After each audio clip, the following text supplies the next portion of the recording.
John 7.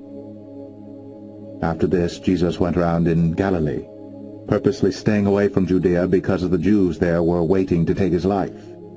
But when the Jewish feast of Tabernacles was near, Jesus' brothers said to him, "You ought to leave here and go to Judea, so that your disciples may see the miracles you do. No one who wants to become a public figure acts in secret. Since you're doing these things, show yourself to the world." For even his own brothers did not believe in him. Therefore Jesus told them, "The right time for me has not yet come. For you, any time is right.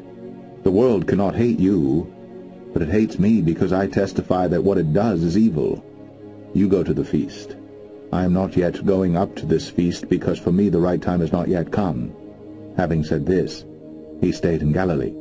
However, after his brothers had left for the feast, he went also, not publicly, but in secret. Now at the feast the Jews were watching for him and asking, "Where is that man?" Among the crowds there was widespread whispering about him. Some said, "He is a good man." Others replied, "No, he deceives the people." But no one would say anything publicly about him for fear of the Jews. Not until halfway through the feast did Jesus go up to the temple courts and begin to teach. The Jews were amazed and asked, "How did this man get such learning without having studied?" Jesus answered, "My teaching is not my own. It comes from him who sent me. If anyone chooses to do God's will, he will find out whether my teaching comes from God or whether I speak on my own. He who speaks on his own does so to gain honor for himself. But he who works for the honor of the one who sent him is a man of truth. There is nothing false about him. Has not Moses given you the law? Yet not one of you keeps the law. Why are you trying to kill me?" "You are demon-possessed," the crowd answered. "Who's trying to kill you?" Jesus said to them, "I did one miracle and you are all astonished. Yet because Moses gave you circumcision, though actually it did not come from Moses but from the patriarchs, you circumcise a child on the Sabbath. Now if a child can be circumcised on the Sabbath so that the law of Moses may not be broken, why are you angry with me for healing the whole man on the Sabbath? Stop judging by mere appearances and make a right judgment." At that point, some of the people of Jerusalem began to ask, "Isn't this the man they are trying to kill?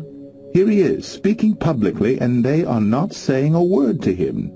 Have the authorities really concluded that he is the Christ? But we know where this man is from. When the Christ comes, no one will know where he is from." Then Jesus, still teaching in the temple courts, cried out, "Yes, you know me, and you know where I am from. I am not here on my own, but he who sent me is true. You do not know him, but I know him, because I am from him, and he sent me." At this they tried to seize him, but no one laid a hand on him because his time had not yet come. Still, many in the crowd put their faith in him. They said, "When the Christ comes, will he do more miraculous signs than this man?" The Pharisees heard the crowd whispering such things about him. Then the chief priests and the Pharisees sent temple guards to arrest him. Jesus said, "I am with you for only a short time, and then I go to the one who sent me. You will look for me, but you will not find me, and where I am, you cannot come."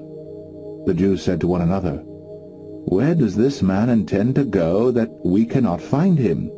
Will he go where our people live, scattered among the Greeks, and teach the Greeks? What did he mean when he said, 'You will look for me, but you will not find me,' and 'Where I am, you cannot come'?" On the last and greatest day of the feast, Jesus stood and said in a loud voice, "If anyone is thirsty, let him come to me and drink. Whoever believes in me, as the Scripture has said, streams of living water will flow from within him." By this he meant the Spirit, whom those who believed in him were later to receive. Up to that time the Spirit had not been given, since Jesus had not yet been glorified. On hearing his words, some of the people said, "Surely this man is the prophet." Others said, "He is the Christ." Still others asked, "How can the Christ come from Galilee? Does not the Scripture say that the Christ will come from David's family and from Bethlehem, the town where David lived?" Thus the people were divided because of Jesus. Some wanted to seize him, but no one laid a hand on him. Finally, the temple guards went back to the chief priests and Pharisees, who asked them, "Why didn't you bring him in?"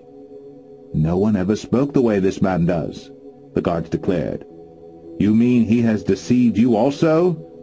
The Pharisees retorted, "Has any of the rulers or of the Pharisees believed in him? No, but this mob that knows nothing of the law, there is a curse on them." Nicodemus, who had gone to Jesus earlier, and who was one of their own number, asked, "Does our law condemn anyone without first hearing him to find out what he is doing?" They replied, "Are you from Galilee too? Look into it, and you will find that a prophet does not come out of Galilee." Then each went to his own home.